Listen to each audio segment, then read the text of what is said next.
One man the hundred saluted, one car rolling dark, one summer that wouldn't end on time. They named the run that followed 100 Days, 100 Nights, July 17th, 2015, Westmont, West 109th Street. KP, Kenneth Peevy, wasn't just another street name. He was a fixture, a father, a coach, respected in the rolling hundreds and known up and down Vermont Avenue. At 12:45 a.m., KP was walking on his home block like he had 100 times before, but this time a dark-colored BMW crept down 109th Street. The doors cracked open, and 5 muzzle flashes cut through the dark. In seconds, KP hit the ground, gone before help could arrive.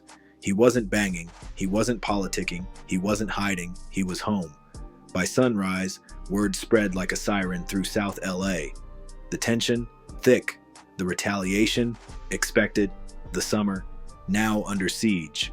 What followed was a campaign of bullets and bodies that stretched across 100 nights. South LA, Inglewood, Watts, Compton, where streets didn't sleep and corners turned deadly. People would come to say it started with KP, but that's not exactly true, because before that black BMW turned the corner, the tension was already building. Summer 2015 wasn't calm before the storm. It was the storm.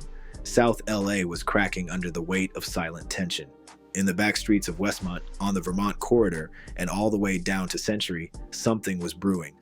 KP was the one people looked up to, but even he could feel it. Something had shifted.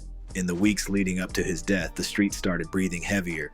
You could see it in the way fools parked crooked on 109. You could hear it in the silence between distant gunshots.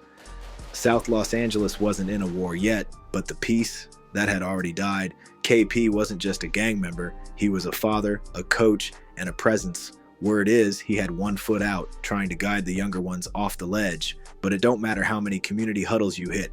When you're tied to a set, your past ain't something you get to escape.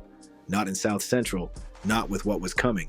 Around this time, the Hoover sets, especially 107, 9 Deuce, and 7-4, were on a steady rise in numbers and influence. There'd been a handful of unconfirmed clashes that didn't make the news, mostly verbal disses, gun flashes, and close calls.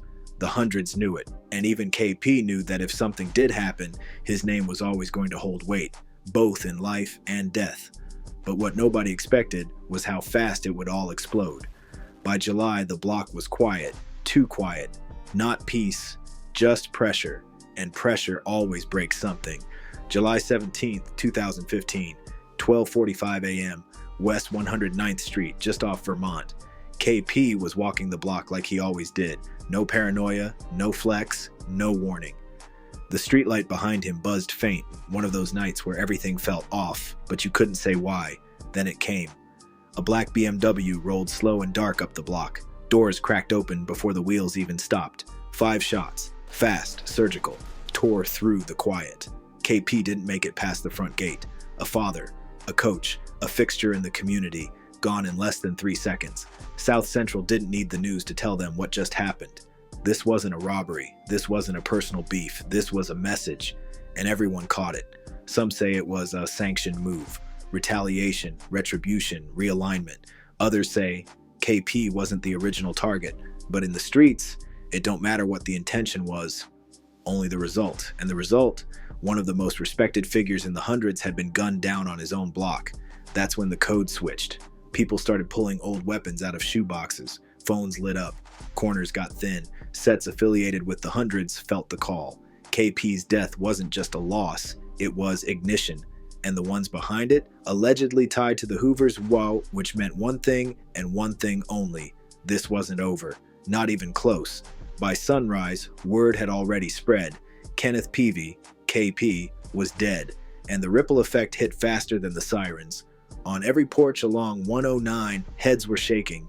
Not in surprise, in confirmation, like everyone had been waiting for the moment the pressure finally broke. This was it. In the dead heat of that July morning, the city didn't panic. It paused, like it was holding its breath. News outlets ran a short blurb about a man shot in Westmont. No name, no deeper context, but those in the know already understood the weight. KP wasn't just another name on a homicide report. He was hundreds, and taking out KP, that wasn't a random act. That was a declaration. Instagram pages lit up with tributes. Candlelight vigils were quietly thrown together before noon. Kids who'd grown up seeing KP around the block were suddenly asking if they were safe walking home from school. Everyone was watching everyone, and on the back end, rumors swirled. Hoovers did it, cuz. Man, cuz, how you know? Hell no, Loke. Anybody could block Crip, whoever did it, somebody gonna get this shit, cuz. None of it mattered. KP was gone, and that meant blood. In South LA, silence after a shooting doesn't mean peace. It means plotting. The shooters had disappeared, but their message didn't. Hood politics took center stage. This wasn't just about KP anymore. This was about the Hundred's pride, their identity, their reputation, and deep down, the entire Vermont corridor knew retaliation wasn't a question. It was a countdown. KP's murder didn't sit long. Less than 24 hours later, retaliation landed on the doorstep of Hoover territory. Late that Friday night, on the edge of the Hundred's turf, a blacked-out SUV rolled past a block that had been quiet since the night before. Witnesses said the shooters didn't even break. The window cracked, a hand stretched out, and 3 shots rang off toward a group of young men posted outside. One of them took a round to the side and collapsed behind a parked car. He survived, but the streets had made their point. This wasn't mourning, this was war. Instagram feeds turned dark overnight. Tributes for KP were now mixed with threats. Old music clips overlaid with captions like, "Y'all know what this mean." Anonymous burner pages went up like wildfires, tracking who'd been hit and who hadn't. Neighborhoods became scoreboards. Each block kept tally. And day one, that was just the beginning. The phrase had been around before. 100 days, 100 nights.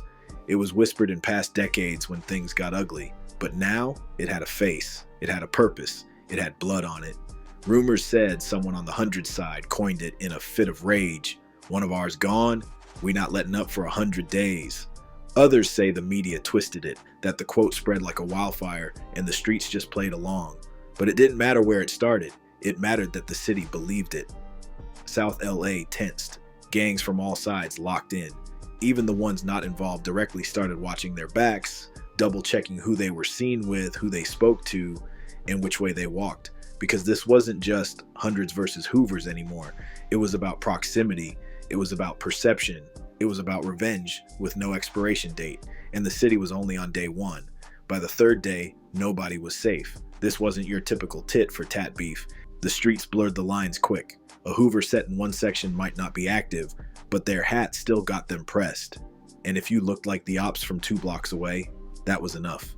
South LA's gangland chessboard lit up like a bad dream. Allies turned ghost, old enemies crept out the woodwork, and every day someone ended up on an IG tribute page. You had folks from 8 Trey Hoover and 52 Hoover bracing for hits. Neighborhoods like East Coast Crips and even Denver Lanes got name dropped in speculative posts, but no one had time to fact check. All it took was one hoodie, one hat, or standing in front of the wrong apartment to get wrapped up in something you never signed up for. In one case, a guy from a totally unrelated set got hit just for standing outside a liquor store where someone thought a rival had posted the night before. That's how sloppy it got. Mothers were driving their sons to school, with one hand on the wheel, the other under the seat. Whole blocks went silent after dark. Even traffic slowed down in certain hoods because drivers didn't want their car mistaken for the wrong crew's whip. And the fear wasn't just from being a target, it was from being mistaken for one. People switched up hats, retired old jerseys, and stayed off main boulevards altogether. If you were from a Hoover-adjacent neighborhood or looked like someone from the Hundreds, you moved like a ghost. Because the difference between clout and a coffin was a caption. Police couldn't keep up. Every shooting turned into a guessing game. Was it part of the 100 days? Was it personal? Was it even gang-related? Didn't matter. The streets thought it was, and the streets moved accordingly. You couldn't convince the city otherwise. Not when another body dropped every 2 or 3 days. Not when captions read like open threats. Not when people believed it enough to shoot first and ask hashtags later. This was only week 1. I am aware that there are several incidents were reported, and it's probably many more that went unreported as a result of the challenge. 100 days, 100 nights. The guns came out. Thursday, July 23rd, South LA felt it. 9:50 p.m. on West 99th Street. A mother sat in her car with her 2 sons, one 4, one 11. They weren't banging. They weren't even outside, parked, just trying to make it home. Then a shooter walked up. No words, no warning, just bullets. All 3 hit. One of the kids was rushed into emergency surgery. The shooter vanished into the night. No suspect, no name, gone. Saturday, July 25th. The war touched daylight. 4 p.m., 81st and Hoover. A man pulls up, opens fire on another car. Anthony Alonzo Cudger, 47 years old, caught multiple rounds while driving. Not affiliated, not active, just there. His Honda slammed into a pole. Pronounced dead on scene. Less than an hour later, 4:45 p.m., 75th and Figueroa. Another man in his 40s shot behind the wheel. He drove himself to the hospital, bleeding the whole way. Shooter disappeared again. 9 p.m., Hyde Park Boulevard. Another body dropped. 9:35 p.m., 47th and Budlong. 3 people walking down the sidewalk. 2 men, 1 woman, all hit, 1 in critical condition. Past midnight, early Sunday, July 26th, another drive-by. Another man shot while sitting in a car, took a round to the hip, barely managed to explain anything. By sunrise, 7 shootings in less than 24 hours, 1 dead, 12 wounded. No answers. And that was just the beginning. That weekend felt different. People weren't speculating anymore, they were reacting. The hashtag 100 days, 100 nights stopped feeling like internet noise and started reading like a schedule. Shooters weren't debating, they were clocking in. And LAPD, they were stuck. Deputy Chief Bill Scott said, "We don't have proof there's a coordinated plan, but we're treating it like there could be." The OGs didn't co-sign it, the elders didn't organize it, but the new generation wasn't waiting for green lights. Once that first video dropped, once KP got hit, it moved past politics. This wasn't war the old school way. Not a fight at the park, not a chain snatching gone left. This was viral, internet beef mixed with real firepower. And social media, it didn't help, it lit the fuse. Every trigger-happy kid with a phone wanted to be the next viral name. That kind of attention is gasoline. The fear, it spread faster than the facts. Anthony Cudger wasn't banging.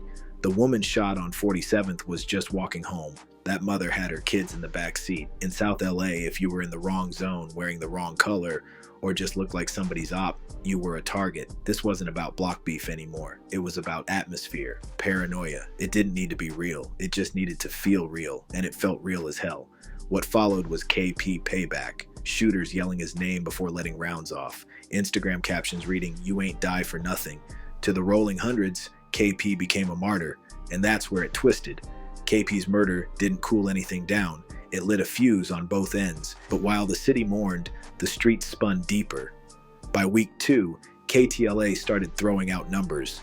A BC7 ran with a quote from an LAPD source who said, "This might be bigger than a turf war." They didn't want to say 100 days, 100 nights on air, but by then, the phrase was already viral. Street pages ran the count up like a scoreboard. 15 dead by day 11, another one on day 13. Then came the IG lives. One dude stood on his porch, held up 3 fingers and said, "Day 21, we still going." It got 80,000 views.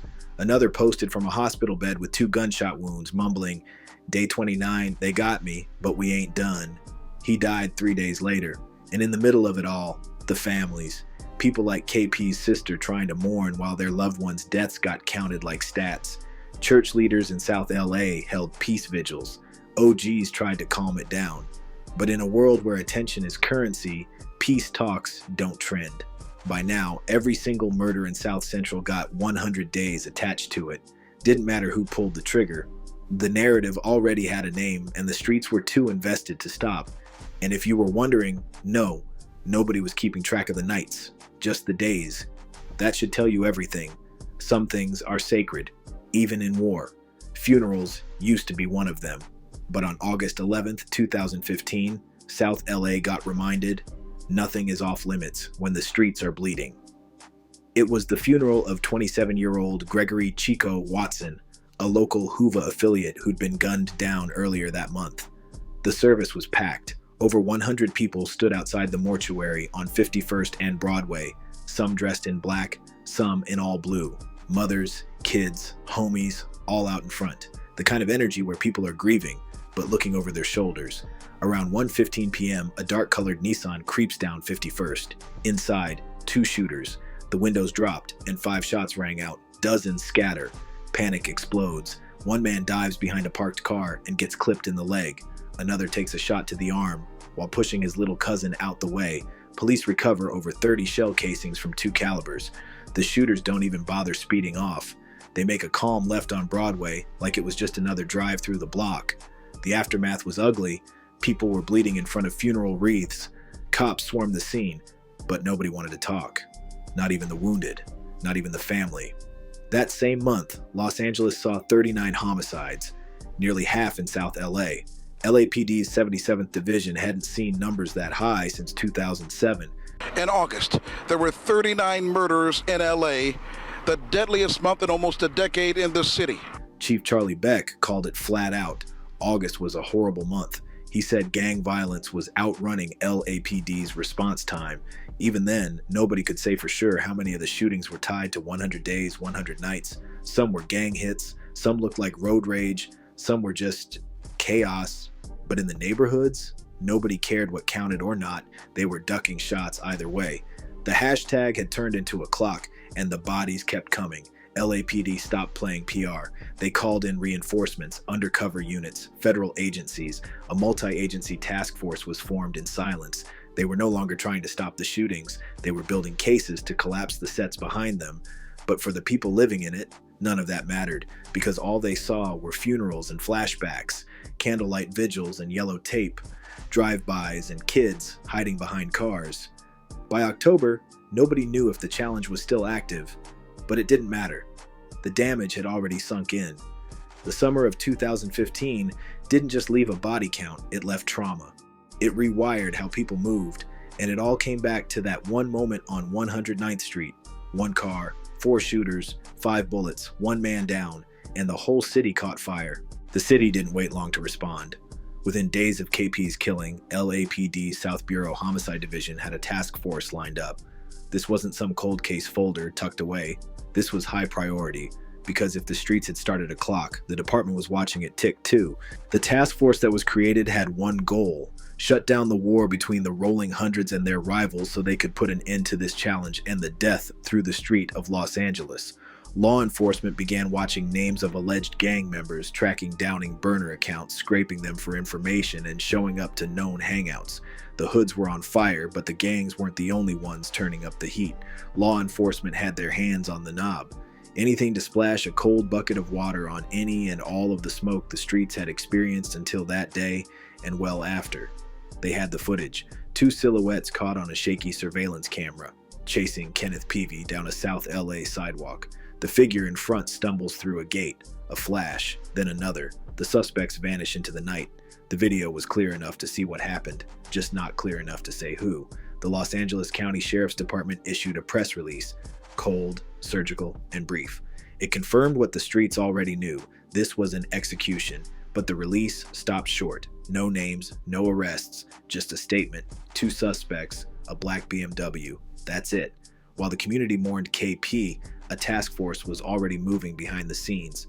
This wasn't just one hit, it was a match dropped on gasoline, retaliations, set violations, gunplay in broad daylight. By the end of it, 38 people were in cuffs, weapons charges, gang enhancements, a domino effect of violence tied to the ripple from KP's murder. The names included were linked to the shooting of KP, but of course LAPD did not make a spectacle out of it or tie in specific names who exactly the trigger pullers were. Probably in fear of another 100-day, 100-night spark. The streets had their suspicions, but the official story? Just grainy footage, and 38 names that weren't his. KP's family did post online shortly after proclaiming, "His killers have been caught." In so form or fashion, it was confirmation that some sort of justice was served, and the family, and most importantly, the street could breathe a sign of relief. Although the hashtag 100-day, 100 nights didn't officially end with 100 bodies in the street, it still did what nobody wanted. It harmed, scarred, and wounded an entire community. Civilians, children, mothers, fathers, and people that weren't even involved within the gangs tied to the conflict. But they all felt the wrath of a mindless competition due to one of its beloved members meeting his ultimate demise. The murder of Kenneth Peevy wasn't just another statistic. It triggered a wave, a ripple effect that shook South Central. Over 100 days, shots rang out across the map. Sets that had been dormant moved again. Innocents got caught in the crossfire. Revenge blurred into routine. Social media timelines lit up with rumors, accusations, and threats. Some tagged their enemies, others stayed quiet. Too quiet. The black BMW seen fleeing the scene. This wasn't just a killing, it was a war declaration without a press conference. The only headline that mattered was written in blood. For Kenneth Peevy, his name lives on, as a father, a son, a brother, and to the fact that he wanted to change and eventually set away from the active gang life. He will forever be respected by his hood and others. His story is proof that pride, revenge, love, and heartache can flip a whole community upside down. That's the full breakdown. I would ask you to please like, comment, and subscribe. More videos coming soon. So until then, watch your step and respect the streets.